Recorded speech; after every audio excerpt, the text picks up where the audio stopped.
Côté la plupart des Congolais, tous les journaliers.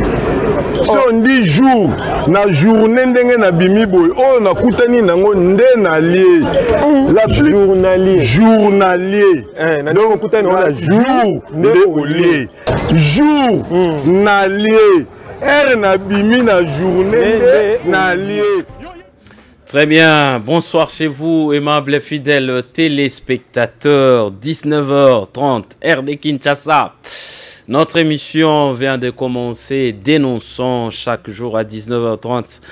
Nous nous sommes donné rendez-vous, merci beaucoup de nous avoir choisis, vous êtes tellement nombreux devant vos petits écrans en train de nous suivre. Merci à vous tous, aimables et fidèles téléspectateurs, d'être là malgré que l'Est de la République démocratique du Congo a été toujours dérangé. Nous, dans le cadre de notre émission Dénonçons, nous nous sommes dit que nous avons l'obligation de parler de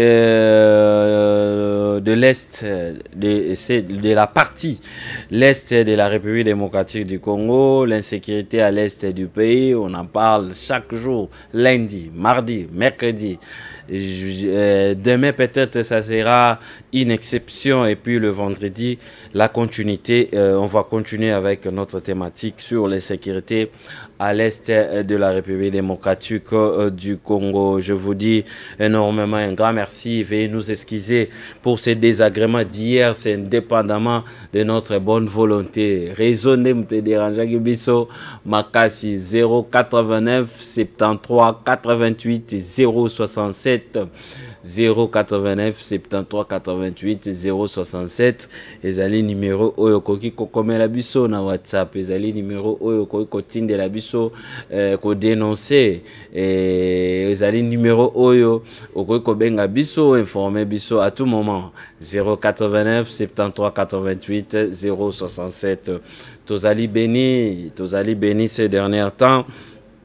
Plateau na biso ekoyamba baike ba professeur ezali bato ba ko raisonner, bato ba encadrer na biso, bato ba ko kambaka biso ba lakisi oyo ba ko pesaka biso boania. Donc boania ya kosakana te soki toza lelo parce que tolekaki na banzela na bango. Siko tant tokomaka na ba problème mosusu ezo déranger biso na mboka, tosalaka mingi appel, tolansaka mingi appel na bango. Pourquoi? Parce que tozaka na pose expertise mayele na bango. Et lobby tozalaki na professeur Edith Yeni oyo wapi azali cadre ya Nouvelle-Élan. Lelo pe lokola tozali na professeur Chitenge Chimbao. Professeur Chitenge Chimbao yende a honoré biso na pourquoi lelo tokoyeba professeur atangisaka wapi asara musala nini à part que professeur est-ce que azali na parti na couleur mo ya parti politique songolo pakala tokoyeba yango na pourquoi lelo na pesi mbote na bana nyoso tu ba coopéra ba yaya tu ba mama oyo ba bundaka po ete stabilité zala na famille na famille na bango na ba foyer na bango na pesi bino mbote longoni na bino ba mama longoni na ba papa oyo ba koluka kimia longoni na bana oyo bazali respect ti na misala bazali ko respecter pe ba konzi ba soit ba dirigeant longoni na bana oyo bazali ba vrai ambassadeur na pesi bino mbote na sengi bino bokota sous belé question toutefois ya insécurité à est ngana ko lembaka jamais ko gumba ba manche na nga ya chemise pona ete ezali musala otomi pesa matin midi soir ko travailler pour na bien-être ya école Congo. Professeur Chitenge Chimbao, bonsoir. Bonsoir. Bonne. Madame. Ça va? Non, ça va très bien. En forme? Très en forme. Professeur Chitenge Chimbao, c'est une première toi en émission à biso dénonçant. Bah tu vois combien professeur. Vous allez professeur ordinaire? Jusqu'à la preuve du contraire, nous avons professeur associé. Professeur associé. Autant Isaka Wapi. En réalité, nous avons à l'université moins belé, mais Ici à Kinshasa, Nazali à l'université de Siromad en tant que doyen de la faculté de droit. Et puis Nazali, professeur visiteur à l'université Cardinal Malula ainsi que l'université Saint-Dominique. Professeur visiteur. Oui. Ah, ok. Très bien. Na nyoso tu wana secteur na bino lelo ezotambola bien? En tout cas, il y a un peu trop à dire, mais j'aimerais beaucoup plus que nous ne puissions pas vraiment aborder ce sujet-là. Peut-être un autre jour pour le bilan, mais les lotis. Mais les lotis. Très bien. Tu as mis au malam mon émission à Bisso Dénonçant? Oui. Très bien. Sentez-vous à l'aise, hein? Surtout, vous allez vraiment à l'aise. Pour te recevoir la maïmatali, sécurité, amboka, insécurité, ils ont installé la partie à est. Tous en a pour ça, à Nabino, parce que bah, émission, ils allaient toko chaka, en ligne, et que servir bana, ya bana na biso, pour na bae baete biso, ba panzi sango musala, to sala ki tangu mboka na biso, ils allaient qui attaqué, to agressé, et puis bino pe, ba scientifique musala, ou pe bino bosala qui ba apport na bino par rapport, il y a situation Esaïe koleka na mboka.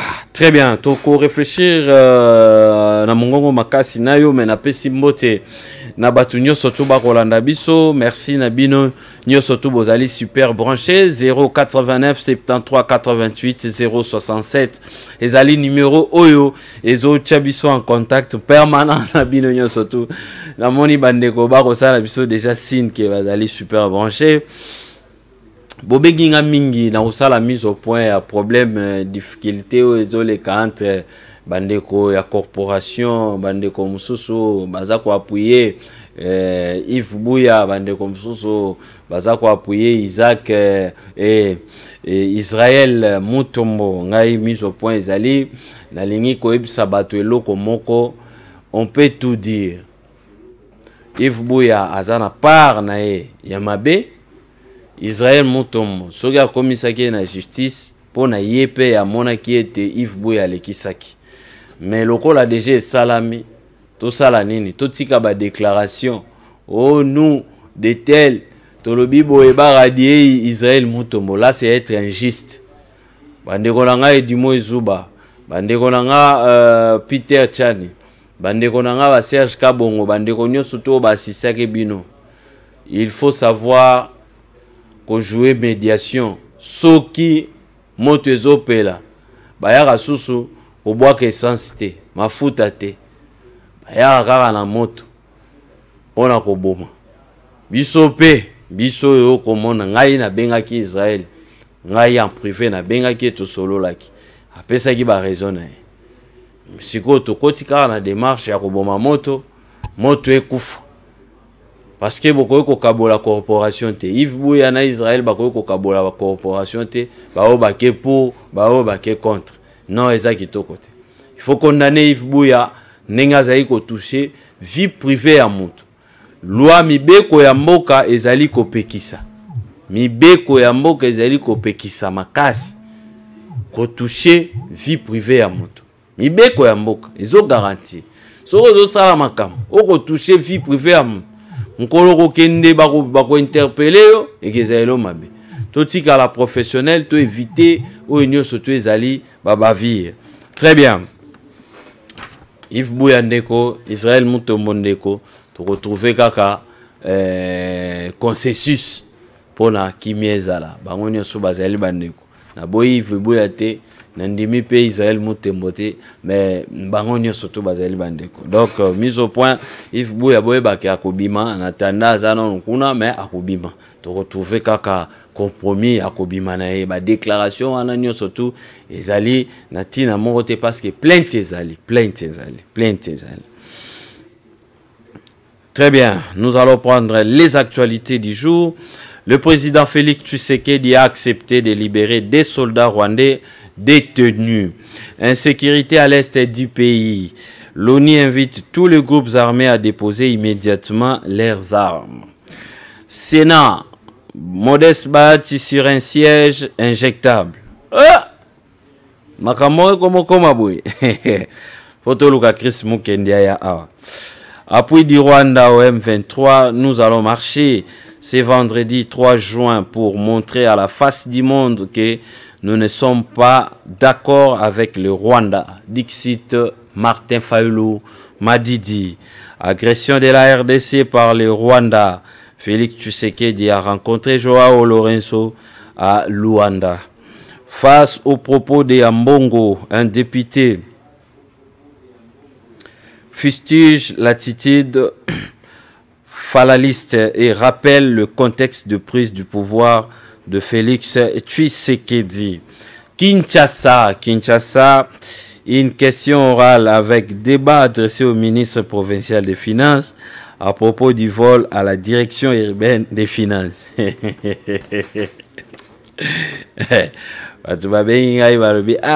Après la sortie officielle, il y a parti à moi la Ngobila. Directement, et comme il m'a mbongwe la ville province à Kinshasa. Bon, na habité ville province à Kinshasa sera Zimbongo. Abomba mbongo mso en espèce style lelo. Mbongo ekotaka na ekendaka na banki te. C'est ça le problème, c'est ça le problème. Na habité mboka oyo ezosenga batu nini, batu lolenge nini to batu modèle nini ba diriger biso. Mbongo penza baibi mbongo na Gombe na Gombe mbongo bozoka baibi yango na Gombe na changu te na Seremba te na Bumbu te na Mimosa te na Kabadi ya dingi te me na Gombe mo baibi na Gombe masa se betamite loko mo te botama congolais oyo kelengi. Professeur Chitenge Chimbaou yene invité la biso à pourquoi lelo.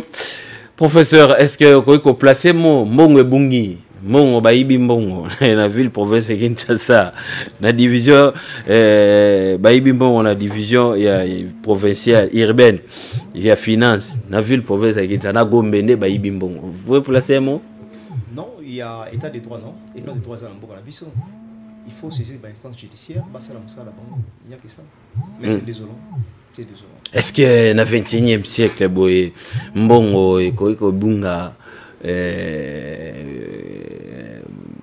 ça à l'état ba ko détenir mbongo en espèces na monta ba monter belé ba plus de $500,000. Je pense que le gouvernement provincial a une motivation. Pourquoi garder mbongo dans la direction en place? Donc il y a des motivations où il s'est la paix, ça, et ainsi de suite. Très bien. Très bien, on va réfléchir. Insécurité à l'Est, quoi faire? Ça, c'est une question où tu posé to mituni. Tu zana posabi ya nunayo. Lokola molakisi. Lokola chercheur aussi. Mboka na biso, ça fait un beau bout de temps. Et ça li batin belé. Toujours déploré partie zone Est. On a biso une instabilité makasi. Makasi. Oh, vraiment, ils ont dérangé biso makasi. Mais, ils ont bakaka. Moi, mboka Félix aye, aluki, azouluki asala, oh, esengeli asala. Toujours mon lelonde to komi boy. Mais, tu eko remarqué, les sous que, quelque part, bakoka jambe zozala. Yangwana totuni nano mutuna oeza très capital. Professeur Chitenge. Ba origine ya guerre sur le plan économique. Impact nango eza yuapi. En tout cas, merci pour la question nayo. Très bien. Vraiment na motu ya makasi. Merci. Nakanisi pona ko zongisa ya na motuna na yo il faut to kende na ne bandeli ya makambo. Toke. Ba yango malamu. Tant que tozalaki na régime ya président Mobutu na kati ya mboka o. Ozala d'accord avec ngai que après écoulement du mur de Berlin. Toloba tant que tozala ya guerre froide. Loba mo makasi ba ko komela biso. Tozalaki na kati ya guerre froide. OK. Ozala d'accord avec ngai que to tokondima biso mbaleke na tango wana politique ezalaki likolo ya économie. Tango URSS kwei to Union soviétique kwei o bengi Russie lelo azako sala guerre contre Ukraine. Économie et qui cause avantage likolo ya politique. Mobutu comprenaki données internationales ya sikate. Yango esalaki ke basala nini ba vomir ye ba boaka ye pour que ba sanza ye na mindele po bazwa mutu mususu aya kozwa ebonga na Congo. Très bien. Yango nde salaki musée Laurent Désiré Kabila aya na rébellion na ye. Tango musée Kabila ye na rébellion na ye. Azui mboka oyo. Il fallait ye pa yebake na ye kozwa ebonga na esika oyo esengaki ke falaki oyo azaki boso na ngalongwa pona makambo etali économie. Esengelaki mena ba entreprise minene baye basiko ko chande maboko na kati ya économie ya bamboka nyoso tu. Otala mingi nde richesse na bango. Très bien. To bozwi na bango ya sia mabele. O babengi richesse naturelle.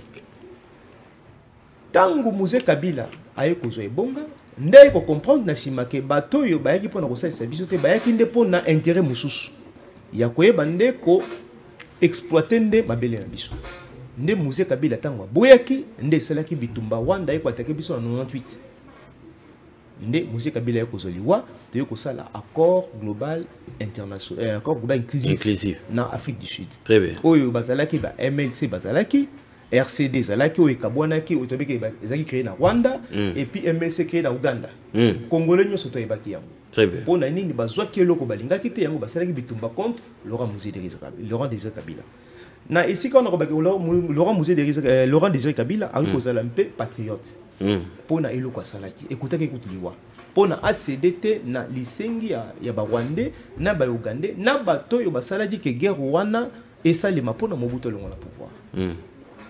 Tango maintenant Laurent Désiré Kabila accueilli Kabila Joseph azui ebonga na sika oyo. Tango Kabila Joseph azui ebonga esengelaki ete ayebake soki papa na yakufaki ezalaki pona likambo etali bakor oyo esalemaki. Accord esalemaki ezalaki kotika mboka ezala naba na ko bandenge nini na ba mire juridique ndenge ezalaki na tango Mobutu. Na tango Mobutu ezalaki étranger akokonyata makolo na esika bakayira minya ezate. Maintenant, ce côté malam, après Laurent Désiré Kabila, et comment qui maintenant champ libre, même pour les étrangers. Très bien, très bien. C'est la raison pour laquelle ce côté malam, Laurent Kabila Joseph a tiqué là qui battu surtout et si Kabaya na Congo pour Robani. Congo est allé mounene, moutinho surtout qu'on essaie de exploiter, il suffit après ça à fouta, oh c'est qu'on fouta comme pas quoi l'État, alors si qu'on n'est pas ça la moussala. Très bien. Tango maintenant Joseph Kabila comme na souka ya mandat na ye ndé ko réviser code minier. Code minier pesi pasi na mindele balobi tete. Oyo ko réviser code minier na ndongo sali yango bongo te. Ko inane nyoso to yangwana na ndinga ko saki ba chinois na kati ya mboka na biso et pesi supi pito pale. Très bien. Na nyoso to oyo na lesi ko la sasikoyo. Tango Joseph Kabila Fachi président la biso et Fachi Etienne Tshisekedi Chilombo Félix aye et lo comme la mozelaki nini parce que depuis nakati ya mboko yo passation de pouvoir ezalakati so kotali Mobutu Kabila papa Kabila mwana et puis kaka na Fachi ndeko salima c'est-à-dire que lingo bake Kabila Joseph na Félix Tshisekedi au moins il y a eu passation de pouvoir. C'est-à-dire que bayebisanaki makambo et tango yozo ebonga tala makambo ezali na table ya bokondinde yango esingeli osabani kotala yango. Très bien. Et ça le moment malamu makasi. Tango ya zupe ebonga wana nakanisi a comprendre pe malamu ndenge basololaki na passation de pouvoir ko pese ba secret d'état ya makambo etali ko sala mboko mingi pona makambo etali ba minéraux na makambo ya est na biso. Nyonso président public azalaki na yango. Pona koyeba nini ke ezali na bato oyo en réalité Rwanda azali vraiment problème ya RDCT. Ce côté malam Kamboyo. Rwanda a problème ya RDCT parce que Rwanda a un moyen ya kosa la guerre contre la République démocratique du Congo. Et puis Rwanda azali na makoki ya kocha insécurité na est ya mboka na bisoté. Ce qui Rwanda aza soutenu na bateau basali na bokonzi makasi. Yango. Très bien. Professeur Chitenge Yende Tozo Solola. Quoi faire? L'insécurité à Est, quoi faire? Après, si déjà ligne, na epsaki bino ba émission na biso landa yango somba block note na yo landaka komaka yango na bokebi nyonso to landaka vraiment landaka très bien komaka ndenge sengeli pona ko comprendre makambo oyo surtout ya insécurité ya Est et ko uta les sikoyo au repeindre au moins situation si actuellement RDC, face à l'insécurité à l'est de notre pays, nous, la République démocratique du Congo, insécurité où ils ont dérangé Bisso, na est na Bisso kuna. Tout ça la nini. En tout cas, pour na sikoyo, na tangoyo, et le konye singeli tout ça là.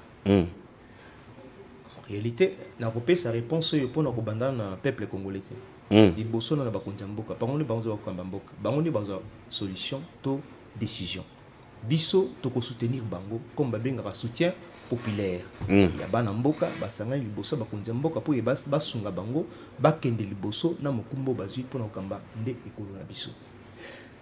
Koloba solution siko na sengele kita musuji ya nasuka mutu nasuka te ezali tozo kende na yo tozo kende en malembe parce que c'est une question quoi faire mais permettre biso tout na yo question oyo ndeko muzito à ça la sortie médiatique alobi ete il faut tout ça la guerre na Rwanda mais na kolanda yo olobi ete Rwanda azali na makoki te azali na ba moyen ete oyo ekoki kopesa ye makasi ya kobundisa biso to ya kokosa instabilité na zone ya este mais moi mboka muzito alobi ete il faut tout ça la guerre na Rwanda boni makanisi na yo. En tout cas nasa pour respecter avis à notre ex-premier ministre Adolphe Muzito. Alobaki yango asana ba raison to motivation pourquoi alobaki le quoi. Mais ngai nazola kisa awa était au ça la guerre na Rwanda ezali nango solution te. Ce n'est pas que ceux qui ont sali guerre contre Rwanda ndesima kimia ekoti na kati ya pili modi du Congo. Tout moko ko saote. Preuve à l'appui. To moni côté ya Soudan te. Ba islamiste ba yete. Ba ye. Côté Ouganda, to moni pe l'élément contrôlé côté Ouganda pe ba na kata mboka na biso te. Ba ye. So côté li malamu question ya Congo le les sur question ba intérêt moté. Question comme international ou internationalisé. Parce que ba pays nyon so limitrophe RDC. So côté li Soudan, aux Ouganda, aux Rwanda, Ouganda, au Komona qui y a toujours ba élément incontrôlé au bazar qu'on soit appui dans ba pays limitrophe ni surtout wana. Ça dit que question à Congo et ça les sous question à Rwanda te. Ce qui ba tout bazui question à Congo ba limiter ngo na aspect rwandais comme Rwanda ne peut trouver na kati ya est mboka na biso bazar komiko sa makasi. Parce que question à Congo est comme maintenant question moko ya munene et ça koleka même Rwanda ye moko na motuya. Même na makambo mboka na biso. Ça dit que ce qui ba tout ba limiter vision da bango na ndengwa bazar komiko sa. Sikoyo tant que Muzito, ex-premier ministre, a lobby qu'il faut qu'on fasse la guerre contre le Rwanda. D'abord, Rwanda, Aza, Mboka Moko, Oyo Kokota na kata Congo, 81 fois. Est-ce que vous imaginez moi le Rwanda? Rwanda et Moko, na kata Congo kota 81 fois. Alors, Rwanda Zali, na armée à Nengeni, Oko conquérir Congo déporté, Congo. Ou Asa la Bisso, Bitumba. On comprend, en tout cas, ils ont hypothèse Moko. Et ça un fait ça maintenant peut-être ce qui Adolphe Muzito le belo quoi mais trop vite n'a pas question moko est-ce que armée na biso ya Congo na minute yo est capable ya kosala vraiment guerre contre un autre état to état là ekolo mususu ay lo bakena na kosala guerre contre ekolo wana parce que pour na kosala guerre ezali kamba pamba te il faut d'abord qu'on ait un moyen, il y a politique, il y a économie, il y a diplomatie. Quand la état actuel des pays du Congo, est-ce que le Congo a s'hazardé à déclarer guerre contre l'État Songoloto et l'État Pakala? Nous surtout Yangoana. Pour ce total, le niveau de diplomatie. Au Koye Bissanga était que Congo lelo a l'équipe Rwanda en diplomatie, non? Depuis toutes les années que Gaga met comme un pouvoir, mais diplomatie. Où ils ont pesé dans la région des Grands Lacs. Ils ont toujours diplomatie. Il y a Rwandais. Il y a Rwandais fort dans la diplomatie par rapport à Nabiso. Mais guerre basale encore la mindo quitté. Guerre d'abord c'est la diplomatie. Pourquoi banan ba côté là yo na banan ba côté l'autre. Très bien. Place nini ba ko coincer yo to ba ko chayo moi bilinga to ba ko bilinga te. Mais Rwanda lelo azola que ça que na diplomatie azako leka RDC musika makasi. Est-ce que mboka na biso tokoki ko s'hasarder to ke ndoko sala bitumba contre le Rwanda. Pour ceux qui attaqué Rwanda, Rwanda zamboka muke, mais na sima Rwanda, oyebi force na sima Rwanda. Na niveau international, bateau baza sima Rwanda, oyebi bangote. Ah, c'est là où se trouve maintenant les problèmes. Très bien, ça aussi c'est une préoccupation, c'est une question aussi à réfléchir. Yangwana tozaki toutefois na posa na bino ba professeur, ba chercheur, boya na plateau na biso to meka ko réfléchir ensemble na mongongo makasi na bana mboka nyoso tu o ba kolanda biso bango pe ba kopesa point de vue pour remarquer que à chaque fois tozozwa ba invité baza ko bimisa ba élément moko ou peut-être ezaki ko échapper biso. Professeur Chitenge auti ko bimiselo comme ça très capital. Alobi était c'est bien voir ça la guerre na Rwanda. Mais est-ce qu'économiquement tozali en fort? Est-ce que ceux qui tobi to ça la guerre na Rwanda, biso Rwanda au kota so 80 fou. Si ma Rwanda ezali banane côté diplomatie, biso tozo beta solo awa ke chef de l'état ne mutaye pays ezaki fermé, yene mutakomi ko fungola ngo abimi atamboli azo salabwe. Or sur le plan diplomatique, Rwanda azali likolo koleka RDC. Ce sont des questions oyo il faut professeur a explicité en awa to kende sur le plan économique. Et lo koni ne ko empêcher biso pour tout ça la guerre na Rwanda, professeur, sur le plan économique. Oui. D'abord, tant que lobby total et le côté économique. Réponse est simple pour nous comprendre. Soit budget il y a Rwanda. Soit budget il y a la moitié du Congo. Au Kozala na repensant la réponse que Rwanda budget naie et l'équipe il y a biso il y a Congo. Ce côté ata budget oyo ba pesi Rwanda Rwanda pesi mampinga na ye pona likambo itali basoda na ye très bien oyo kota la budget oyo biso to pesi forces armées congolaises na biso okomona que différence ezali makasi côté wana ezali ndakisa na pesi donc toloba ete budget oyo armée ya Rwanda eza na ngwe kokani te na oya biso ekana ta mukete Rwanda leki biso bande ko balimbisanga eza vérité te mais ezali eza ba biso tozo il faut situation oyo to révéler batu ba point nyonso tout professeur olobi Rwanda l'équipe biso armée rwandaise, l'équipe armée ya Congo, ya Grand Congo, ba kokota 80 fois, 88 fois. L'équipe a biso na budget. Très bien, tokoba. Et le kolususu yami balé na koloba. Oh batu mingi bayi barati. Mampinga etalaka to babengi forces armées. Etalaka nombre te. Oui. Mampinga beaucoup plus. Bibundeli. Bibundeli pété. Mampinga etalaka nde renseignement. Information. Yangonde et salaka ke forces armées azalana makasi bakunda bitumba. Même attendenge to fandia soko za na monguna na yo. Olingo so ni sa moto bundisa yi. Il faut yeba mutu wana asala sport to asala sporté. Très bien. Oyeba isika nini azana makasi to azana makasi te. Nyoso to na senga nini il faut information. Renseignement. Soko tali service secret ya Rwanda, militaire comme civil. Baza mieux informé et puis nakata Congo nanya bosani ke ba Rwandais ba infiltrer biso wate ti lelo ba infiltrer biso et bongo biso to infiltrer ba Rwandais Kagame mo ko lobaki yango natangaka Congo na ba secret nenyo surtout lokola livre nanga natanga nakata ya ndako nangai maintenant okoyebisa ngai maintenant que pays oyo déjà ba yebi ba secret na bilonyo so comment maintenant ko ça la guerre contre Rwanda c'est là où se trouve le problème. Moutounion surtout à la télévision militaire. Ok. Au moins contredire que armée et le quoi liboso pour nous la bitumba force armée ça renseignement.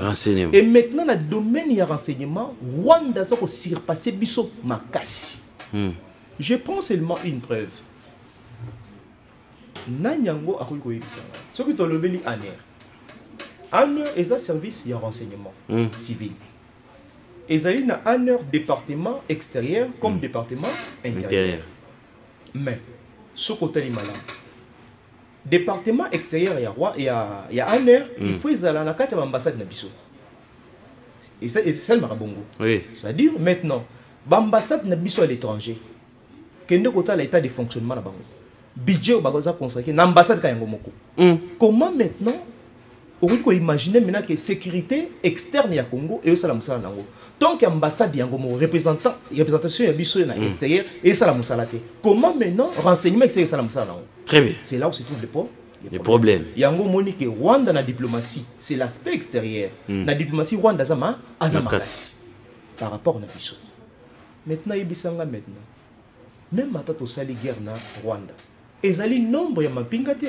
ezali nombre ya bibundeli boza nango te tango batakaki biso na 98 na rébellion ya AFDEL tango ba trahison esalemaki tout ça c'est quoi c'est le renseignement bon kozala boza na mampinga ya munene bibundeli minene mais soki ba infiltrer bino bazana ba information nyonso tout ya obobongisi bokosa eloko moko te ah bon inspiring et renvoyer ngambala moko na ba film o tozali kotala ba film ya ba film belé ba film o ya ba commando ba jet li pour na bazwa bino bien ko ba préparer moi na mwasi moko moi mwasi wana akoti kuna akoma ko se familiariser na bino alia kana bino makambo nyonso tu nzoka ndaza objectif na ezali ko zo information ko bimisa ngo ezaka ndedi babeta lisola bible mo nzela samso ayaka na objectif ayeba ke jo abeta biso mingi kuna secret nezaka nini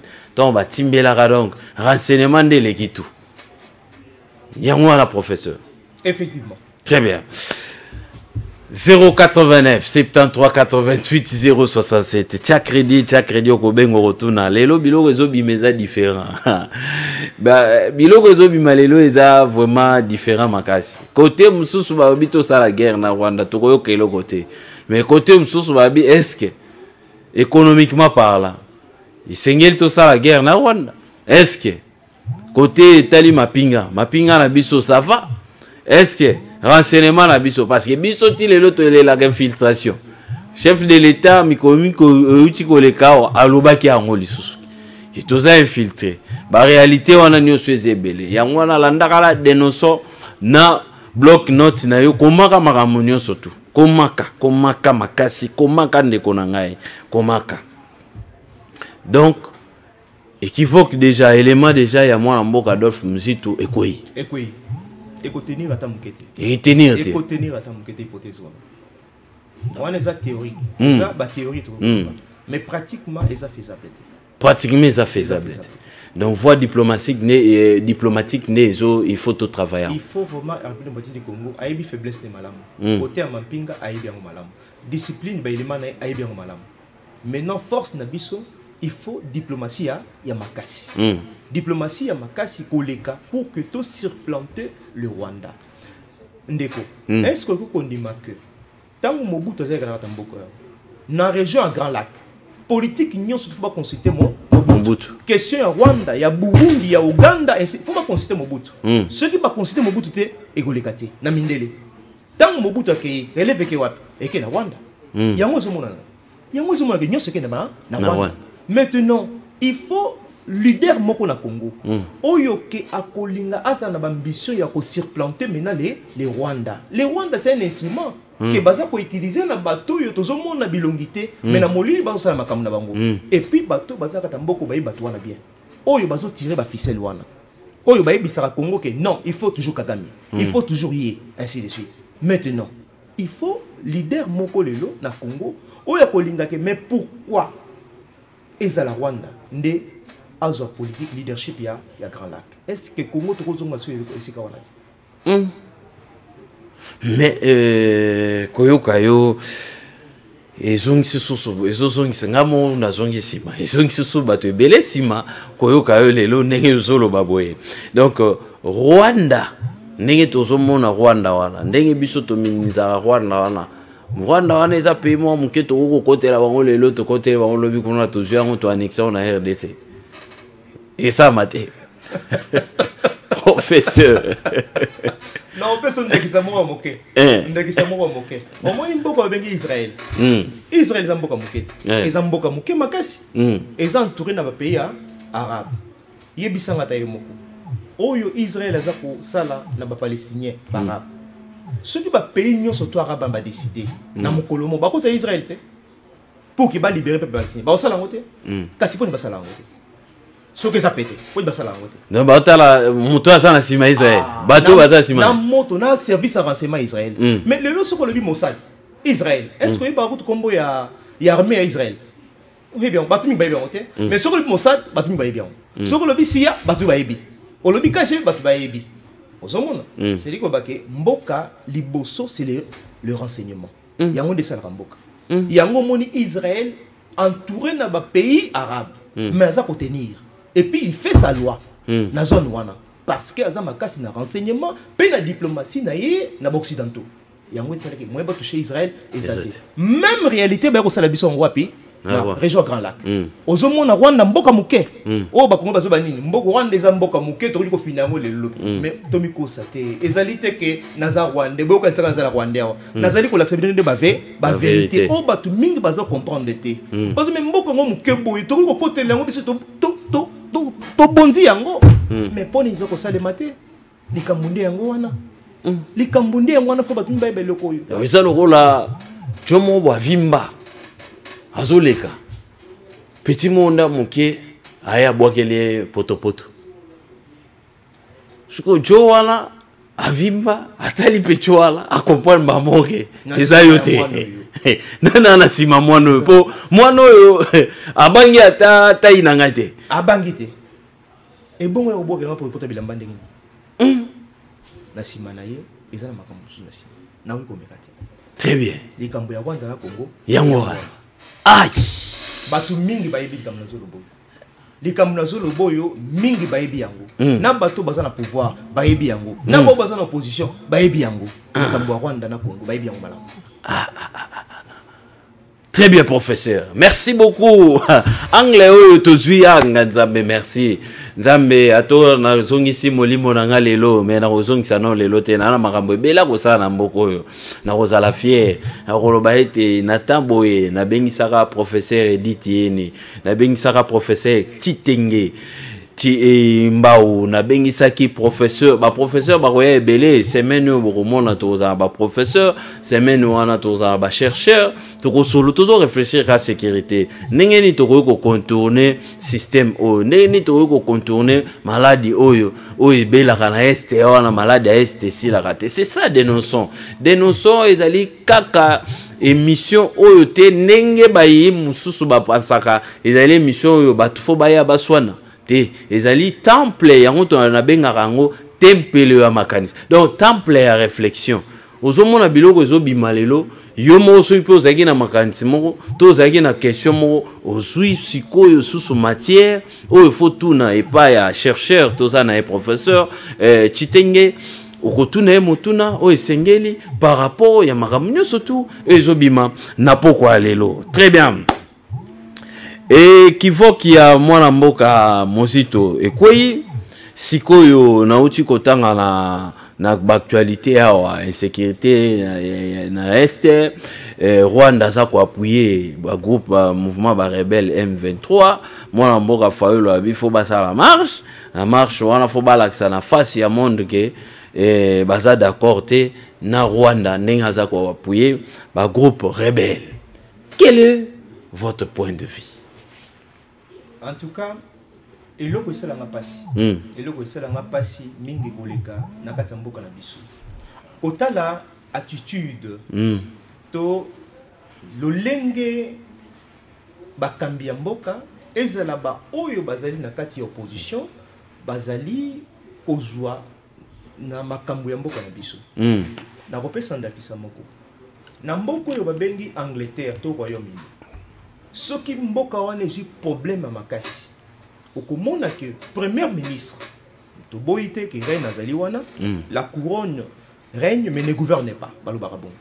mutozo gouverner mboka wana ezande premier ministre chef du gouvernement oui soki mboka wana eu problème à makasi bakobenga le numéro 1 de l'opposition bango baza des partis politiques les travaillistes et les conservateurs il faut babenga opposant bakobenga ye et pas le premier ministre ba se concerter pour une solution à la crise ya mboka ya makasi très bien soko tali malamu guerre ya Ukraine oyo France a bandé ko jouer rôle ya présidence ya Union européenne okomona ke Sarkozy ayaka na Élysée ayakutana na Macron basololaka parce que azape ancien président de la République akope ko même expérience na makambo mboka na ba Hollande to bayaka soko yemena na Congo ça pose des problèmes très bien Kabila zawana baloba nini mais ceux qui fatigue contacter Kabila oh tout le monde makambo fait saison ce soir tu vas comprendre le Kowana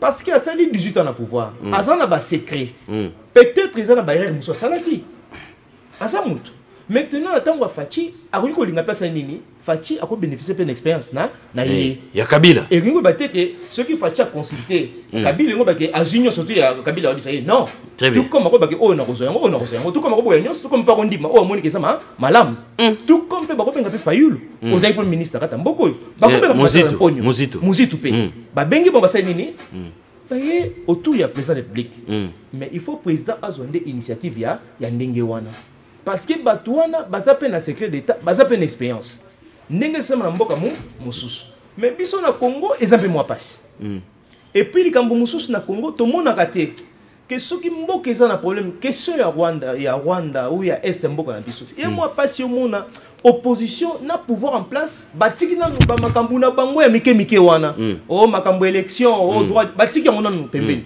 babite toye awa pour na likambo etali mboka d'abord parce que question en sécurité ndele kinyo surtout bokobeta li solo élection ce qui est insécurité ezali élection ngo ezala ndengeni maintenant culture wana nde ko ozanga yango mais il faut cultiver ça na be mission bokoleka biso to sala musala ba imboka nyonso tout o esika bokolanda biso place nyonso bokoti na ndako bo imposer ba leader na bino boyebisa botangisa biso ngona ba kelasi biso to pesa basi to pesa bana na biso tout et ça la mabongo parce que tozomona opposition moko ke marché lobby tozobeta lisola insécurité na est mais lobby mwana mboka c'est sang bako marché au faute je m'excuse faute électorale lobby bako marché pour la faute électorale lobby non na faute électorale mwana bandeko Muzitu ya nouvelle là bako marché pour na non na ambassade ya nini ya Rwanda makambo wana nyonso tu ba Rwanda ne baza ko appuyer M23 soko leki jeudi vendredi Fayulu akobima moi mboka Fayulu akobima yango kutu na tangi ya na actualité ozomona olie ba bima ta jour moko pona cause moko na IDPS ka IDPS semaine wana nda akobima ka soki parti nini ba semaine wana akobima biso pe parti dénonçons tokobima jour ni Jocelyne biso toza pe mingité dénonçons na ngo yoka biso mais to biso tokobima kaka to samsala. Vous voyez comment est-ce que nous sommes divisés à l'interne. Ce sont premièrement les intérêts égoïstes de nos politiciens qui priment. Bazui yango ba inculquer en population. Aujourd'hui, pour notre bunda na ba cause noble au Italie république. Toko sala ngote professeur. Ata koyoka ke Fayulu lobi ke na benga ki président Tshisekedi. Oui. Na yoka yepo le kambo est. Azokanisa ni soki na ko pesa epe moi maele nanga. Le fils qui était le kwa ngwana. Koyoka ta président république lobake na benga ki Kabila ou na benga ki mutuboy pour que tozo maele to sangisa. Ne fils que ça. Ba dirigeant na yoka baloba na raté. Maintenant imagine lelo batu ba moni Kabila. Tshisekedi, Fayulu, Muzitu, Katumbi. Jean-Pierre Mbemba bakutani ensemble pour likambo est à Congo. Imagine ko ça ndenge na biso ba Congo mani. motivation. Et puis on pèse encore courage makasi na mamping na la biso na la police na biso peuple to ba ke siko to za mutumoko mais na tangu ya boyembo ke za kozika omona batu baza koya na ba distraction bolimbisa so distraction tezali batu wana pe baza pe na raison na bango ya koloba ke photo sala bolimbisa ngai na lobata musana na ko bunga pe mais bo comprendre mingi o place ngana na komisa nde bino na maloba na ngai koloba ke soki batu wana bakutani pone likambu ya mboka ne fiske ata réunion moko esalemi tomoni bango nyonso tout lokole yo esami na katanga réconciliation tobo o esami makambo réconciliation te mais ça makambo nde ya mboka ya intérêt ya mboka très bien bango nyonso tout bakutani ba leader wana babi ke maintenant to pesa na mayi to sala ni pon likambu ya est et esila ekosala biso bakongole ndenge tokoyo question na batu ya union sacrée na batu ya IDPS na batu ya lamuka tomona mais là to bando bunda biso po ni na biloko ezanga tina total intérêt ya mboka si maintenant total makambo ezako di ko diviser biso par après c'est tout mais pourquoi eloko ndenge kosala malini tote eloko nini ezosala ke batu wana bakutana ensemble te pona mboka tango ezako sika batikela fachi okomona tango bato poso nini totikela elo soka koki yango te de Kabila salaki te biso nde tokoyisa peuple nini tokokisa yango ozomona sikonde makanisi okende sikoyo c'est ça le problème Kabila kokisa likambo wana te ye azupe akokisa yango te sikona leso to bali soki bo voter ngai ngane na kokisa likambo ya este ozomona sikoyo ça dit que tokomina likambo totikela il faut comme le fond de commerce totikela yo osanini okopalika mona te esimbate ezalo avantage pour ngai na tango ya mapona na temps en campagne maintenant ceux qui peuple c'est pas ça maïla non yo posa congolais posa pe na bandeko pe na est mais il a fallu bomisa la fe mutu moko na mutu wana bomisa esika moko pour que na makambo na liboso parce que ça kambo que ça kambo ya politique internet.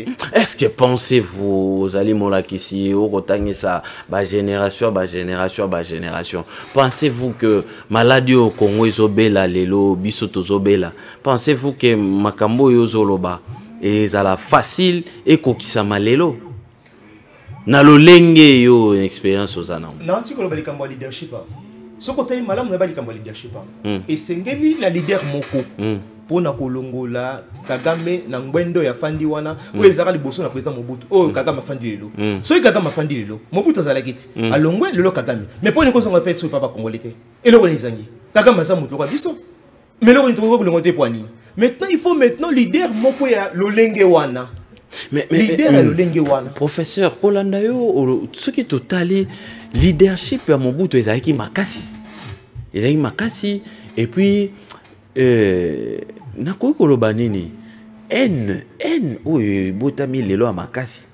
C'est biso ngai naza na difficulté na ba politicien belé wana zo rapeta ko participer na ba colloque ba conférence belé. Ressentir que mon toit est catégorique. Oyo. Pour naïe l'idée mon toit est sala on a maintenant ça l'étalité a échoué dans notre 5 années coca. Après ngane to bundi ngape pona zwa. O wana pendenge moko. Et lo kwane comment et vanda la bato na moto. Oh leadership yo zoloba faut ba grand leader ya mboka. Ba sangani tout autour ya moto moko o azo piloter pour été kokamba mboka ezali 5 ans ou 10 ans après okokende leader mususu akoya mais sengeli ba leader nyo surtout ba se réunir tout autour ya leader moko ne ba esali force nae tango osimbi bendele wana tango ya kolonga o akoya azwi yango kaka o wana susu azwi yango kaka mais lelo na ndimite ke to koiko so na lolenga congolais lelo na lolenga congolais lelo ekoko salema ekoko salema ekoki kaka na ba émission bino pa journaliste bosala parce que bino pa journaliste boza ko aider peuple congolais malamu loko émission lelo ezali pour nini peuple ayoka a comprendre pe lolengi to ko sala o komona ke bino boza contribuer pe na eloko na ndenge ya batu pe boza ko yambela na ndenge pe boza ko mona na ba idée bazali ko pesa na télévision très bien eza na mutu ya makasi merci maintenant makambo etali biso mo ba congolais ceux qui muzitu o Kabila Fayulu baza kondongwana wana problème ezalité wana tozana kati ya ndaku na biso moko mais o ezali likambo ezali kotala mboka na biso na banguno baza kobunza mboka na biso wana tokotika na makambo surtout na se ila ko ene ngai na leki na tozo koyoka na te mais mutu moko uti libanda ayepona asala ngo pesa leki mabe akotika nanu makambo yangana ya ba conflit yena d'abord total kana si wana nde ya famille sima mais yena bimana kata ponga biso c'est ça l'essentiel et là on a bandé ya quoi Kabila a eu kozana ba divergence na yena Katumbi to Fachi ba kozana Fayulu to boité interne mais pour na likambo etali mboka coloration politique ezalaka te onga naza muto la muka naza muto nyosa wana ezalaka te mboka nyoso tout soki likambo ndenge na batu nyoso tout bamichaka sikamo moko dokotala baka mususi sima mais siko ezosala mate pour l'année professeur soki ezosala mate ezali siko yonde lolenge ya ba homme politique na condamné ka bango moko te na biso moko population congolaise toza pe na kata likambo wana na kopesa ndakisa moko ya moke makasi pona nini nalinga kokota na ba parti politique te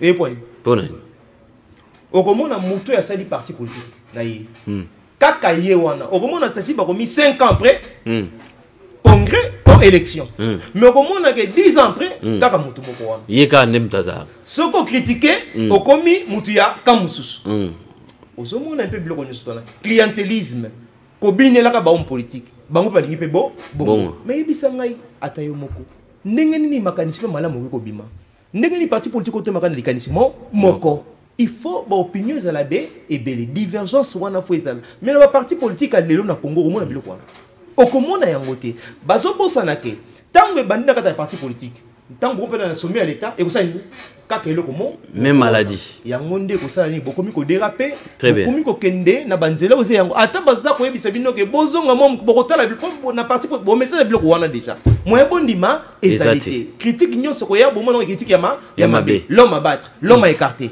yebisa nga sikoyo to kende liboso ndenge lolenge kan très bien ah sikoyo sengeli osimba su côté nini ngo simba wapi. Très bien. Pour être tenu de la population, photo de la population azali na mitune belé ya ko tunayo au relevé biso ba élément moko eza très capital lelo. Donc tout longola équivoque ko bundisa Rwanda pour être muto abatami na sima Rwanda azali makasi to ebiete azali makasi. Donc tout longola voie diplomatie. Et puis, tout ça, le travail à l'interne. Travail à l'interne, on a essayé de faire tout ça là. Pour na été, tout là. Et bon, on a biso, il y a une décision et tout ça qui n'a pas la série à Maréchal Mobutu. On a des éléments au professeur au Pessibiso. Et sur le plan économique, il y a la guerre en Rwanda. Armée, na bango baleki, armée na biso na budget. Renseignement na bango baza makasi baleki biso okei kuna diplomatie baleki biso olobi kuto okei na musika obi Kagame pesangelo ngya Kagame obi Kagame alobi atangaka mboka na biso atangaka yango lokola buku na ye ya mokolo na mokolo akotanga lelo bazwaki zongisanga mama akotanga lelo oloba betiki pululu aproposaki loi de père et de mère balobi keleka te po kuna baza ba infiltré ba député ota baliaki mbongo azongisi boye o kuna bati lokwebo na mwana moka mboso baso ndongo na pona nani juge moko ko conseil Kagame. Très bien. Ça c'est dénonçant. 089 73 88 067. Donc naba élément oyo nyonso tout aujourd'hui. Ce qui est allé un message moko phare avant de la population, professeur, occuper sa population, message phare à ce qui concerne l'insécurité à l'Est, occuper sa population. En tout cas, peuple congolais, nous avons naza congomani. Naza ko bisa bino likambo moko. Boye bayango na mokolo lelo. Guerre oyo eza na est ya Congo. Muto liboso ya kocha musapeza Kagame te. Soki bolandi malamu ngai na nani kazo bisa likambo. Muto liboso ya kocha musapeza biso moko ba congolais. Bato yo bazwi mboko yo na valeur na yango te. Bato ba moni valeur ya mboko eza bato mususu ba congolais te. Bangonde ba mona valeur ya mboko yo. Mais Congolais moni valeur ya mboko yo te. Ceux qui botali malamu guerre ya est ya mboko na biso ezali be erreur ya ba autorité ya kata mboko yo. Nde tozo sibir o ya lelo. Ceux qui mboko yo tozui mayele, tozui volonté, nakoye bisabino makambo est ezali kambo pa pamba. Je n'accepte pas, je le dis, ceux qui disent que le malheur du Congo, ce sont ses richesses. C'est faux. Le malheur de richesse, c'est la tête de ces dirigeants. Bako sabine pas mutu mokote. Ceux qui bon moni mutalobi ke mboka na biso na est baza pour richesse na biso. Eza lokuta. D'abord un mboka eza nanu mitu ya bato. Ceux qui Kagame comme ko sala biso sala wana ezali pona mutu na ezako sala. Amoni ke na Congo na ko sala business ebele. Lelo Kagame komi producteur mondial ya coltan na kata Congo na kati ya Afrique. Boye bisanga Kagame azana ne bisika nini ye azala kana mabele ne asala coltan. Mais pourquoi comme ne sika wana? Parce que ba Rwandais ba moni musika, ba moni Congo eza mboka moko to ko sala makambo minene koleka. Lokola ba Congolais bazana na mitute. Siko boye bisanga bino moko. Soki Rwanda za ko sala buzo baza ko sala est. Na boite bato bele bazo ka passe tema. Ndenge bandeko baza ko kufa, baza ko violer bato. Mais ali nde faute nde biso mo ba Congolais. Mitu. Très bien. Professeur Chitenge Chimbaou, Yende Azali, professeur Yaba Université, Belé, Toyambiye, Napoko Lelo, Ako Pesa, matière, Ngai Denoso, Beta Lisolo Denoso, Beta Ngopanza Lisolo Denoso, et Sikanyo Sozamio. Te émission oyo yebisa pasteur église akata en 19h avant que dénoncer bana 19h30 bandiminanda soit église et sili ba télévision na balanda dénoncer il faut qu'on comprenne makambo mboka 089 73 88 067. On va rentrer du côté de la réalisation, prendre cet élément et puis on revient directement pour prendre vos appels. Journalier.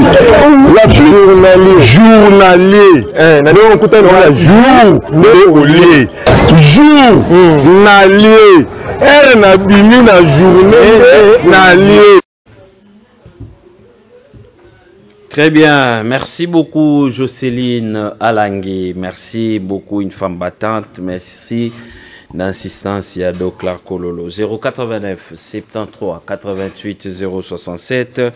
Tofongo les standards Nabiso. Allô, bonsoir. Allô, bonsoir, de Hollandais. Bonsoir, Ndeko Kali. De Hollandais, c'est solitaire. Aujourd'hui, la justice, au bureau de mon colonie, il y a plus de le banaya, il y a des sous-coups de la mouquée. Et moi, je ne fais pas mouquée. Et voilà, voilà le lobby pour l'équipe, le lobby pour la bateau de Soubalanda de notre côté. Bon, on a retiré par élégance. Maître Boxy Senge, avec professeur, il y a demain. Oh, il y a beaucoup de politique, il y a beaucoup de choses.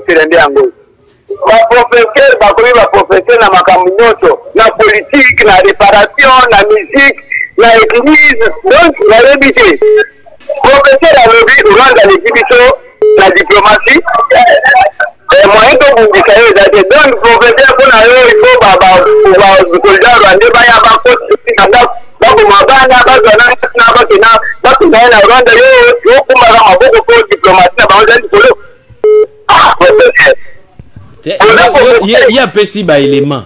Yo peut tuer mutuna. Mutuna anga wana na tuna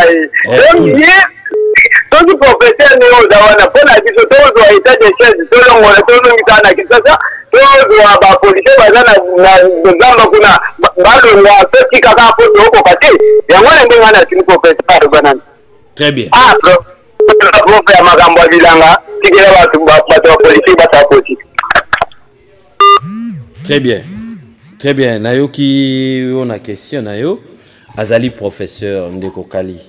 Ce qui, moi, la mboka ye, a pesi makanisi nae, yo tuna mituna, couper sa qualification, te ozali habitué à émission, oyo, oyebi ndenge zalaka. Très bien. Allô, bonsoir. Allô, Ndeko Landry, bonsoir. Ndeko Filitan, si on a pesi au mbote. Merci. Profiting de bonsoir. Professeur, bonsoir. Bonsoir. Antoine Landry, nazi cours nanda quoi? Ah. Nazi cours nanda ku na fatanda gite que non professeur ko bisa makambo a bisi. Merci. Yango na ngina zo muke na tuna professeur mutuna. La PCO raison mais pour ça, la personne congolaise dit que non, tout décréter guerre dans Rwanda. S'il arrivait que le président de la République a décrété guerre contre le Rwanda, et que l'autre dit que Rwanda en Afrique a représenté Israël. Congo RDC, c'est le rôle de la Palestine. Dans la guerre, il y a Rwanda et Bandina Bisso, attaque pays mon côté. Pour les enfants sorcières, et nous avons aidé Bisso pour la rebondissement à Rwanda. Ceux qui l'ont tout dans les abouis, ceux qui peuvent la République a décrété guerre contre le Rwanda. C'est que la guerre Rwanda est persistée. Et constitue 2023. Alors que la 2023, c'est l'élection. Et que l'élection est salamité. Tout le bâtisseur qui a violé la Constitution, tout est. Très bien. Merci beaucoup. 089 73 88 067. Yango alanga sepela kana bino ba ebolandaka dénonçon. Professeur Aye, kolukate professeur aloba maloba oyo yezo sepelisa yo. Ye azopesa makambo yo oyo lemsu yo yebite. C'est ça. C'est ça. Yo ne tuna question. Allô, bonsoir. Allô? Oui, Ndeko. Bonsoir. Bonsoir. Depuis Brazzaville, Bon, papa, ma liste de félicitations d'abord. Oui. Félicitations. Ma félicité, professeur, félicitations, puisque Nazaki, il y a tiré dans la discussion. Mais il y a lobby. Papa, professeur, on a ma talent. On a ma talent, on a ma talent. Il faut que dans ce monde, on a pas tout le monde voilà que on va dans la place. Que ma voyou va oublier ma photo, ma nani, ma déléco, ma photo kalaka. Là, ma sambola, yo petit coup, ma dit coup. Non, ma dit coup. Ma zana pas de ma zaki. Dans ma sambola, et non dans ma sambola féminin. Merci beaucoup. Mais non, c'est pas ma tigari. Comment tu as la professeur? Mais dans kaya au tas de ma série. Faut dire que ma voyou ici, bah ya kawana, pour ça que tu vas bambater le à la télévision. Ok, pour ça, ça marche. On n'a pas passé bien. Après ce débat, après cette élection, a été battu. Aza professeur à l'université, mais Aza professeur m'a cité, il nous a enseigné que Dieu nous fait une longue vie là, merci beaucoup, c'est très gentil, merci. Merci beaucoup, merci Naba Eloge Bozosa, la professeur. Lui, il a appelé depuis Brazzaville. Il vous a encouragé à lobby au PC matière à partir à télé, à za bénéficiaire nango, babilo que belé épinglé wana bateau, bazaï na maîtrise en côté. Il est vraiment bénéficiaire, apprécié yo, apprécié à lobby to beng sarayo, mettre fois. C'était au moins ça le message malgré aux aïki vraiment koyoka bien. Allô, bonsoir. Allô, bonsoir. S'il vous plaît, diminuez le volume à la télévision, toyoka mutuna na yo, s'il vous plaît.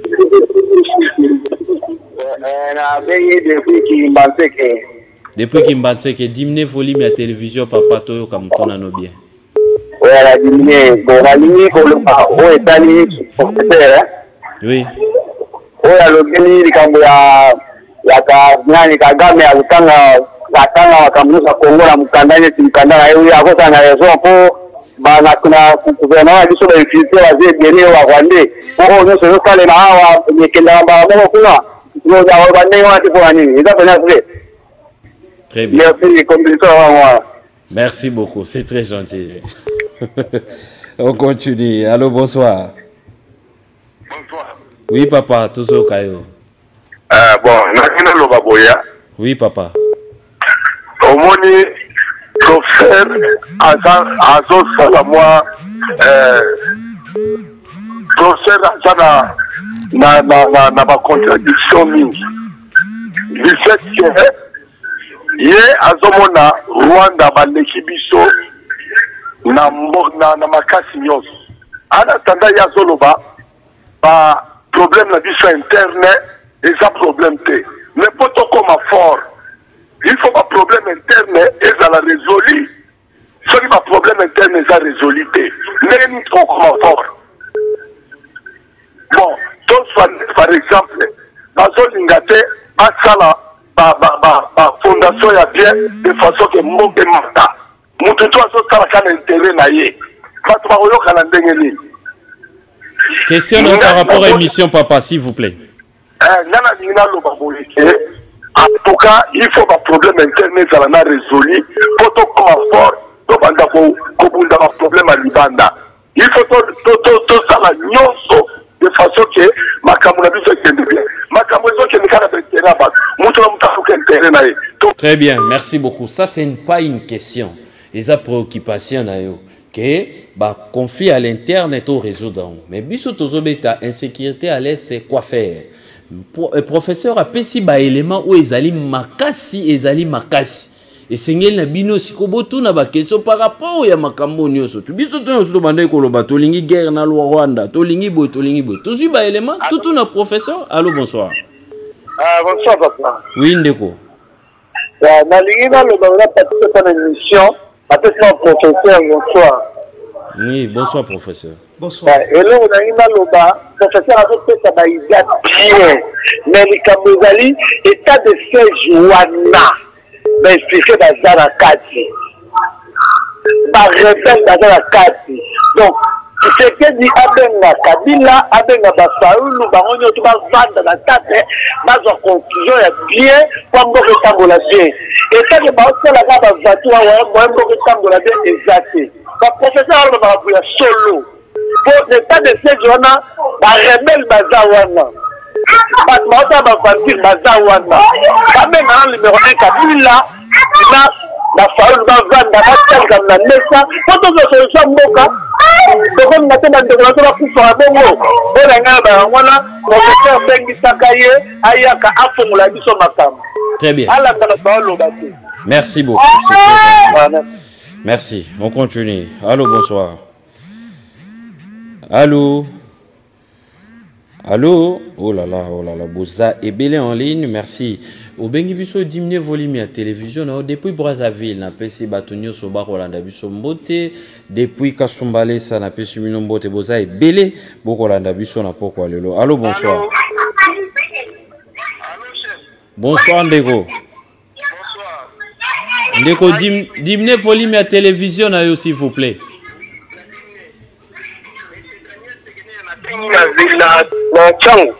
Très bien, monsieur Daniel, tu as comme tout. Oui, naïna Lobaboé. On est des Cambouya Rwanda. Biso depuis Moussé le Père. Tous les Lagaka qui ont pour ça la guerre na Rwanda. Rwanda n'est akotika biso te so te kosalisa guerre na été na toza babantu babantu soko lingi mona mokotosa yo faut discipliner donc mokolo Rwanda kotika biso libre mokolo biso tokosala guerre na ye. Très bien, wana eza préoccupation na ye Rwanda kotika biso kaka jour toluka to déclencher guerre na ye. Tokei na sengi na bino bozala molai mingite atoza na préoccupation soko za na préoccupation koza molai mingite tuna mutuna me koza molai mingite permettre baninga mususu pe bakota en direct. Allô, bonsoir. Allô. Bonsoir. Bonsoir. Oui, Ndeko. Ndeko, on a un problème je ne vais pas la pauvre là makambo ezali basé na mboka na biso ezali il faut passer la recensement. Recensement pour ça là va infiltrer nyonso baza na mboko il faut pas bima. Il faut passer la recensement. Recensement donc va infiltrer baza ibere pour la côté de prix mo buja za la kawa. Baza na kata armée baza na fonctionnaire minene ba sala baza ba licencié baza na kati. Ba généraux baza na kati. Alors pour na ko bisha bango passer la recensement ba ye ba waza Congolais de père de mère, mais il doit aussi voir tout ce qu'on Très bien, merci beaucoup. Ouf. Allô, bonsoir. Allô, 089 73 88 0 67. Il faut poser des questions. Poser des questions. Poser des questions par rapport à la situation de l'Est. Oui. Tokei Mutuna Ndeko. ngala ina zonga mukena thématique nazo balobi quoi faire on a insécurité dans l'amboka. Très bien. À vous répondre. Ngala na osenga la boye. Osenga kuna tozonga mutu moko. Donc avec ça qui failli lutter, qui kabila te, qui muzitu te, qui katumbi te, qui bemba te, qui félix te. Ils allaient comme une nation. Le peuple congolais tout comme un, mais tout voyez Barolonga, qui a dans la est. Tant que tout ça nous divers, tout ça dans la division. Mais tout ça tout longa guerre dans la est et aux alafis. Je pense que préoccupation n'a rien. Très bien, Ndeko. 089 73 88 067. Insécurité à l'est, c'est au qui exposé des motifs. Il y a professeur Chitenge Chimbaou Tokoyoka Sikoyo Mituna Nabino population. Allô, bonsoir. Oui, allô, bonsoir. Bonsoir, papa. Bonsoir, Nazo Benga depuis Lemba. Très bien.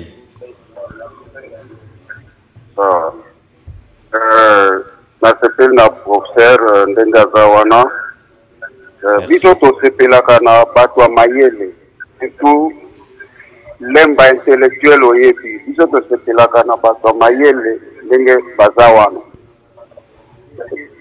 naza na préoccupation mibale. Tokei.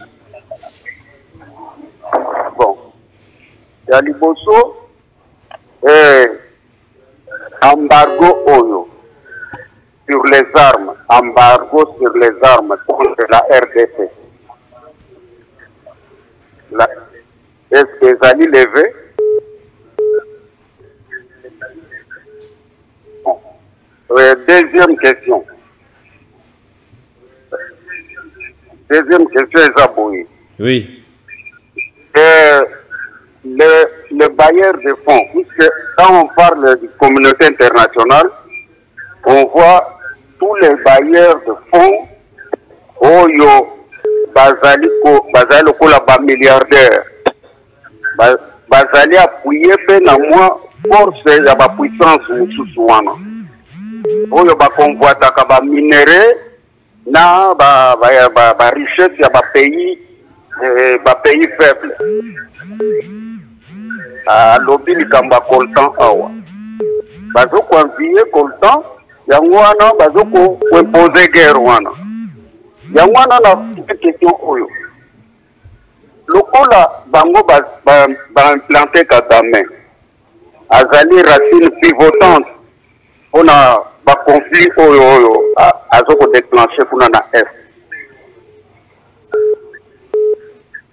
La puissance mususu net Russie, net Chine, net Corée du Nord, net Iran, monde arabe mususu ezali contre bateau yo bazali ko mate ba pays oyo ezali pauvre net biso tozali na bambargo tokosomba ba arme te soki tosombi ba arme nyonso eza contrôlé Kagame po ye ba puissance ya ba arme tosombi marque nango bazotekela d'instructeur nyonso tu oyo bazoforme arme na ye bazouta na ba puissance wana sako tokoki koloba Russie aza te na bato mosusu na compter na Chine tout ça Iran.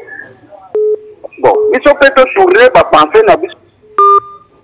Allô. Très bien. Très bien. Merci beaucoup.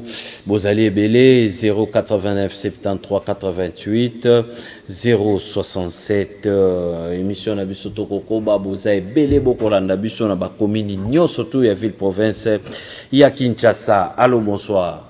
Allô, bonsoir. Bonsoir papa.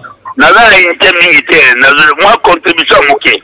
Tokei mutuna nayo. Papa moi ni bodo na commune monga fola dans la quartier chat. Papa bodo tozo ka mutuna na. Contribution na ngeza li boy. Poto longa bitumba oyo ba soi-disant ba konzi. Ba bengisa ba ex-phase. Ko ba yebi donc ba yebi Rwanda bien. Ata ba commune ba mandoki ya neni. Ba bengisa ba ex-phase ba ko beta bango 2 jours pesebele. Contribution na ngani yangwana. Très bien. Papa Mwangi Baudouin, merci Nayo. Allô, bonsoir. Oui, bonsoir. Oui, papa. Contribution à papa.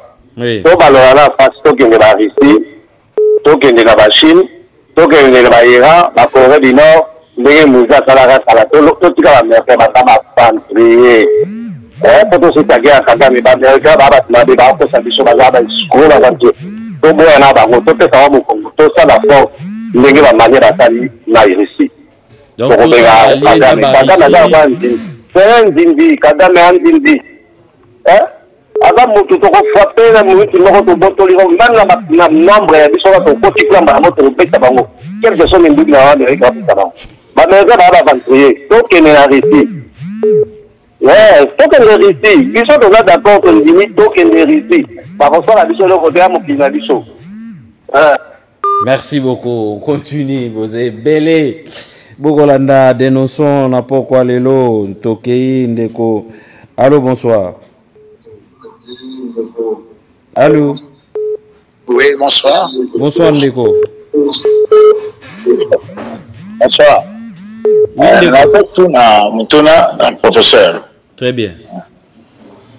Nandenge biso tozali awa. Alobeli makambo très important na féliciter. Mais par rapport à la position de yango na bakonzi na biso mboka Rwanda eza basemeki na biso ba bokilo na biso tozana bakonzi awa baza tala il semblerait même tozana ba beau frère o bato diriger armée na biso ministère ya défense opesa ngo ba bokilo na biso basemeki na biso Rwanda to ko bundisa basemeki na biso ndenge na position tozana position na ngai yango. Très bien. Merci, papa. Très gentil. Oh là là. Merci. Jocelyne Alangui. Un élément et puis on se retrouve tout juste après. Journalier.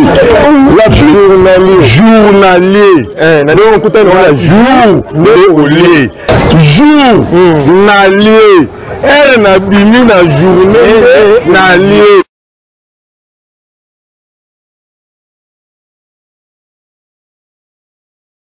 Journalier.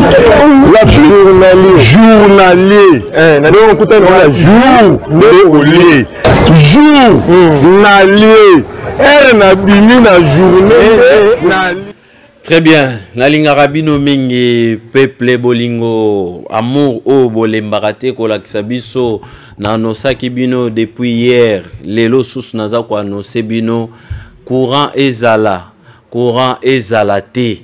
Lobby 19h30 ko raté dénonçant te. Na efsaki bino le bo raté te bo ki bilo au professeur abimisi lobby ko raté te. Naza na invité spécial à Outi France aye pour loba makambo moko oyo na ebité na opesa bino kombo na ye. Na opesa bino kombo na eti monsieur c'est là. Mais na ebisi bino bien.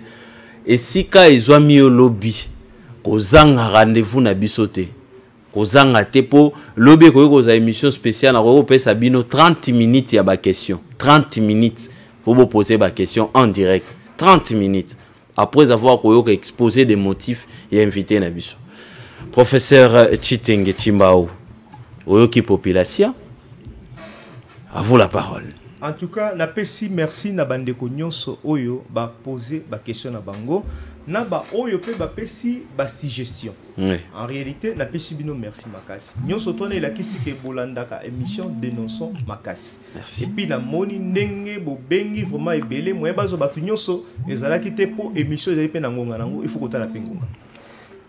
Na nyonso oyo bo poser comme ba question na bino. Et puis nazo ko pesa bino réponse oyo mutna mutu akosala nini akosi retrouver na kati ya réponse na kopesa oyo. Soki botali malamu na bandi na impression oyo na pesi batu mususu. Batu mususu bakanisi ke ngai nazali kolakisa ke Rwanda aleki ko Congo. Na ndenge na lakisi supériorité. Ke Rwanda aleki biso na diplomatie. Aleki biso na budget. Ainsi de suite. Même na makambo yotali renseignement, diplomatie. Bande kona ngai bako sabino epa ya mutu moko te. Eloko babengi état eloko liboso ezali sécurité. Sécurité, diplomatie, forces armées. ezali biloko wana nde moto esalaka ke nkita ezalama makasi soki bakulu na bazali kosala bato mabe yebisanga nani akoya na quartier wana mpona kofungusa boutique na ye yebisanga nani akotala ndeko ne mpona matanga afanda kimia mpe alongwa wana aza mpe na kimia bokomona ke sécurité ya mboka nde eloko ezali kosala ke mboka etongama ezala makasi sikoyo na kati ya mboka oyo ya Congo likambo etali sécurité tochaka yango liboso te to négligeaka yango bino moko bakongole bomoni awa bozali koloba nini mais député baza ko fute mbongo boni ministre baza ko fute mbongo boni mais botala fonctionnaire botala mampinga na biso tala militaire wana mbongo ya zwaka kaka militaire wana bosa nini bokolingaka na front akende ko batela mboka na biso na front mais tiko tala traitement au bopesa kaye tala lisenginya ya ba militaire na kati ya mboka na biso zalaka ndenge nini na minute oyo ba mboka mosusu ezali kosala ke militaire nde mutabatela mboka na ye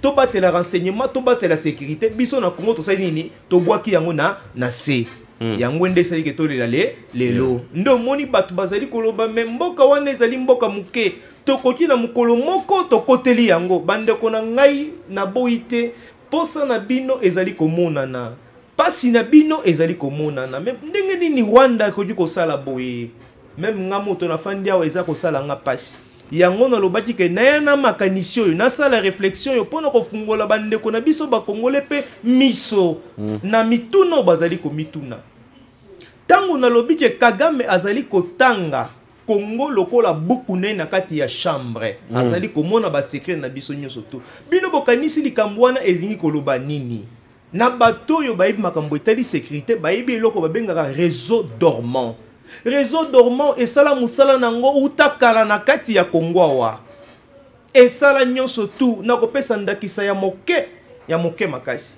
tangu papa Muze Kabila akotaka na kati ya mboko oyo na ba Rwandais na ba Ugandais soki botali malamu batu mingi bakendaki ba Congolais bazana Muze bakendaki kozwa bandako ya ba ex mouvancier bakotaka mais botala ba Rwandais na ba Ugandais bakendaki wapi bakendaki mingi kotia maboko na ba archive ya Congo boye baka archive ezali am ya mboka pona me makambo etali guerre makambo etali sécurité mboka ezali archive soki bo comprendre loko wana malamu ke archive na biso ya Congo ba Rwandais ba tiaka maboko na kati loko wana mais boza ko comprendre loko moko te bandeko na ngai nyonso tozali komona lelo ezali buzoba ya bakondi na biso yango bomoni lelo nyonso ezali ko salema soki président Fachi Rwanda ko mususu alobi ke to la guerre contre Rwanda na boite na bomoto na bakati ya sentiment na bomoto na kondimelo kwana po bato bazokufa na est ya Congo bato bazokufa tango mususu bokilo na ngazali kuna tango mususu meke azali tango mususu noko pe azali kuna na kosepela noko nanga baseba bomena ba Rwandais non na kondimelo kwa ndingo na te mais il faut ko mituna mais tokokende na makasi ya ndenge nini Rwanda tozali komona muke wana bandeko na ngai na sima ya Rwanda wana ezali na bato yo soki balakisi bino bofungoli munoko nzoka nde bango pesa na sima ya Rwanda bokofungola munoko yango na lobi boyi que soki bo comprendre na mukolo ya lelo biso Congolais il fallait to sala nini pona likambo yo il faut to contraindre bakondi oyo mboka na biso basala nyonso singeli kosala pona eke makambo esa nini esila mais makambo ekosila lelo te na yebisi bino bandeko na ngai makambo ekosila lelo te pona nini parce que Rwanda azali voisin na biso éternel okende ko boka Rwanda na Europe okende boka Rwanda pe na Ukraine na kondime pe na ye Rwanda azali voisin na biso éternel Rwanda azali mboko ezali surpeuplé bazali na besoin ba espace or ba espace abinene eza na RDC ata yo moko ndeko na ngai nanyango akondima ofandi na ndako na yo mbana no balali nzala 3 jours et pas ya voisin biloko ole ezali même mata so ba okende ko yibela bana na yo okende machine bana balala nzala yango nde Rwanda azali ko sala na kati ya est ya Congo na biso bo comprendre ba réalité mususu c'est dire que tango zali ko tala question yo komitiaka na sika na yo mo Congolais po so komitiaka na sika yo mo Congolais moyo mo na makambu na ndenga globalité ya masolo ezalité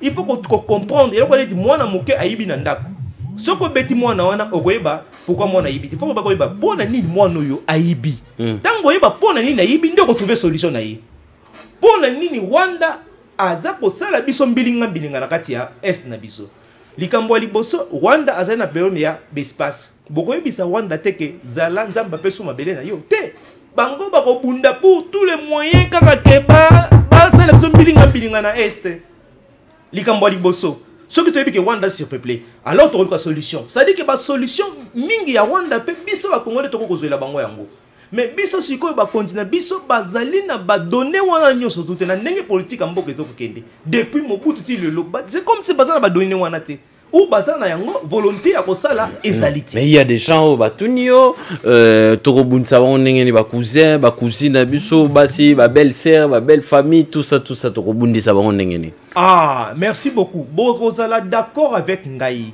que en réalité bisona peuple rwandais tozana problème mon côté. Ce qui botali malam bisona peuple rwandais tozwa rwandais en tant que citoyen lokola moto bisona bango tozana problème te. Problème ya Rwanda ezali politique ya bakondi na ye. Ça dit que bakondi na yende baza ko bebisa nde toyina nde ba rwandais mais ce qui botali malam ba rwandais bazana problème te parce que na kata ba rwandais mabale kota na kati bana babotama bandeko bakota ba bon frère bazali banankasi bazali ba koko bazali yango naza ko lakisa bino wake likambu wana ya Rwanda ezali likambu ya politique nde ya bakondi na bango na ko pesa exemple biso pe na kata mboko eza makamso bakonza boko basala ko sepela yango te elingo bateke biso toza d'accord na mambo mboko bazala sala mais biso ni to ko sala comme ba Rwandais pe lisusu nakana ndimite ke na Rwanda ba Rwandais nyoso baza d'accord na osama na esa mboka na biso il y a aussi des Rwandais ba opposants o balingaka te makambo kaka meza ko sala na esa mboka na biso toli ko tcha batu nyoso na kata sak moko te. Très bien, vous pouvez sillonner quelques questions là otala à part général il y a des questions oyo bande comme ça ba posaki totala mi balé misato total Italie parce qu'il y a des questions. Na moni ndeko mususu ba atunaki motuna pona koyeba soki maintenant Faci a sali guerre ou a décrété guerre contre Rwanda. Maintenant que guerre Rwanda est en 2023. Alors Faci a violé constitution, to a violé constitution t. En réalité, na situation où il y a guerre, il est difficile pour nous organiser ba élection. Nathan wana batikara toujours période wana et les cas pour que élection et salement après ezali violation il y a constitution t. Très bien. Si ko yopona ndeko mususu atuni likambo ya embargo. Pona kotala embargo ya arme oyo République démocratique du Congo azali na depuis tango Mobutu ti lelo. En tout cas pona koloba malam na koti kokosa te to kobalika mbalokuta te. Na yebi ke embargo wana ezalaka mais pona koloba ke balongola yango to balongola nte wana moyena na pression koto wana ezalité. Ou soit soko tiki numéro na yo na ko kopesa yo réponse wana tango mususu en privé. Même ata lobby na yango na kopesa ni réponse en privé. Likambo mususu oyo na moni question batuni ezali pona ko changer maintenant vision.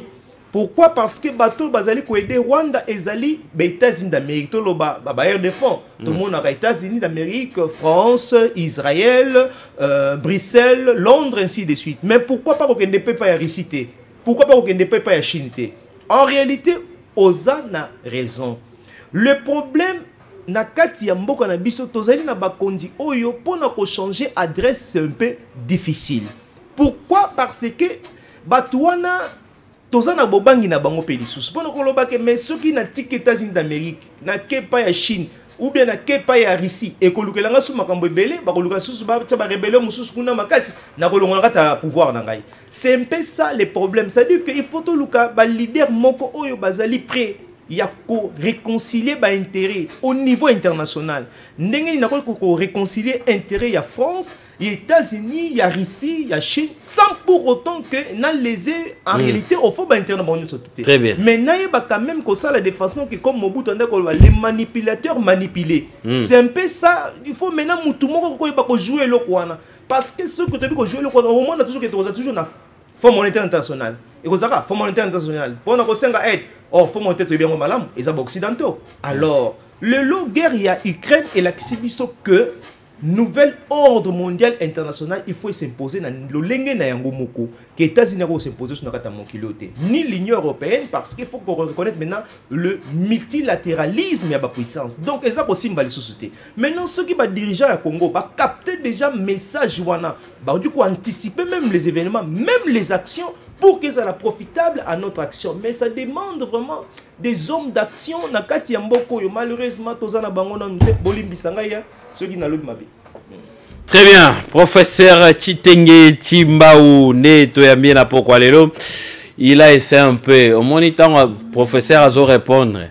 kolizela te aloba yo muto otunaki nga boye yo otunaki nga boye ezali ntango azorépondre ndenge azorépondre wana azwi ka na yo ka oyo asangisi yango apesi bino réponse sokomi na suka olobaki oyo quoi faire pour répondre na suka vous avez 1 minute merci pour na kopesa biso insécurité à l'est. Quoi faire? Merci beaucoup. D'abord, en Nalikambo Est, la moitié du Congo, dans le bien malam. Rwanda a une priorité dans Bissoté. Priorité du Bissoté Congolais. Parce que les traîtres, c'est nous-mêmes les Congolais. Beaucoup sont d'accord avec Ngaï que dans l'Est, la démocratie du Congo, à part le Rwanda, il y a aussi des Congolais, voire même des députés, je ne cite pas les noms, pour éviter un peu des problèmes judiciaires.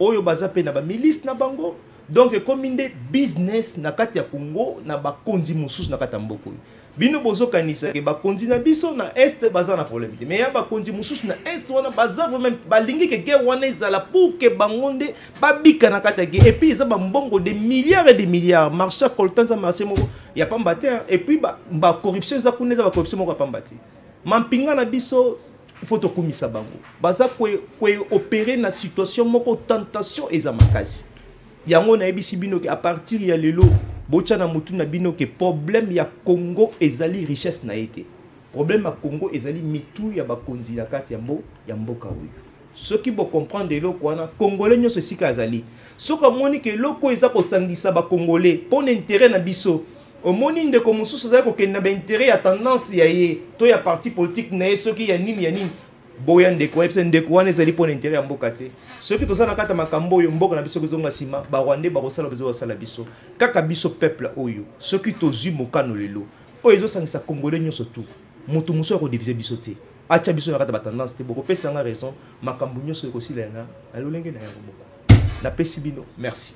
Merci beaucoup au professeur Chitenge Chimbao na ndenge répondre positivement, favorablement l'invitation à Bisso. To comme vraiment na suka un mot par rapport à l'émission Dénonçons et puis à tous les téléspectateurs qui peuvent participer en direct sans pourtant tous les incidents. En tout cas, Ezali Mbalananga Liboso n'a participé à l'émission Oyo Dénonçons.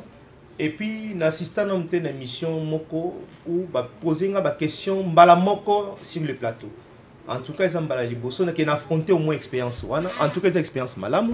Na moni que émission est vraiment démocratique, ba limiter ba opinion à mutute, mutu aloba o akoloba mais sans pour autant okedena oyo et singélité pour kozope makambuya mibeko na simana yo. Na sepeli makasi nzambe a Tchaloboko chaîne oyo ke deliboso na ba téléspectateurs bolandaka toujours émission et ko fungola biso nyo surtout mayele. Merci. Très bien. Merci beaucoup professeur. Merci beaucoup. Professeur Chitenge Chimba ou boyebake akokoma pe habitué na biso aka toyebi ke toza vraiment sollicité makasi mais to salaka la part des choses donc toza na bi semaine toza béni na ba professeur somba bloc note na yo ngai moko nazaka na ngwao à part émission soki professeur azoloba ngai pe nazokoma bloc note na yo somba yango koma dénonçons likolo ndeti nga na salawa na koma dénonçons makambo ebele ezali awa na kati na koma ka invité alobaki boye na kotanga soit na zui émission na bandi kotala natali na kozwa ba point belé na ko comprendre makambo ebele yo pe somba bloc note na yo koma rendez-vous ya dénonçons zala nango chaque jour 19h30 lundi ti vendredi ezali rendez-vous ya makasi landaka yango na mwasi na bana bavanda wana l'émission pour bana ba comprendre au moins makambo professeur uti koloba faut inculquer ngo bana dès le bas âge bolingwa mboka amour de la patrie no kolinga parti politique ezali lokuta kolinga mboka nanu eliboso bolingwa mboka nde lekinyo soto pour ceux qui mboka ezali te parti politique ezalate élection ezalate eloko moko ezalate IRSS wapi yango wapi IRSS etika la ali solo et panzana enseigne bana bolingo mboka tokutani lobby tozali na nani lobby tozali na mwana ya fils cadet ya Guy Patrice Lumumba fils cadet ya Patrice Emery Lumumba. Azalaki candidat na 2006 akenda na ye. Yenda lobaki ke akoya ko dénoncer. Tokosola na makambo nini bozala ebele lobby roi ya Belgique azoya. Roi Philippe azoya. Bokoyoka siko makambo nini o mwana Patrice Emery Lumumba akoloba. Guy Patrice Lumumba, fils du Patrice Emery, de Patrice Emery Lumumba. Lobby to Royambayawa, 19h30. Trozala na e a. Koyo kabilo koni ekebima. Bozala ebele. Roi Belgique aye kosala nini. Pona nini ba relique. O ba mino ba nini to ya Lumumba ezonga kite. Bokoye bango lobby a. Bokoye bango. Bima lobby zonga avant. Merci. Tokutani lobby. Peut-être la plupart des Congolais, tous les journaliers. Si on dit jour, na journée na bimi boy, on a koutani nango ndenalier. La journalier. Donc koutani on a jour ndenalier. Jour nalier. Er na bimi na journée nalier.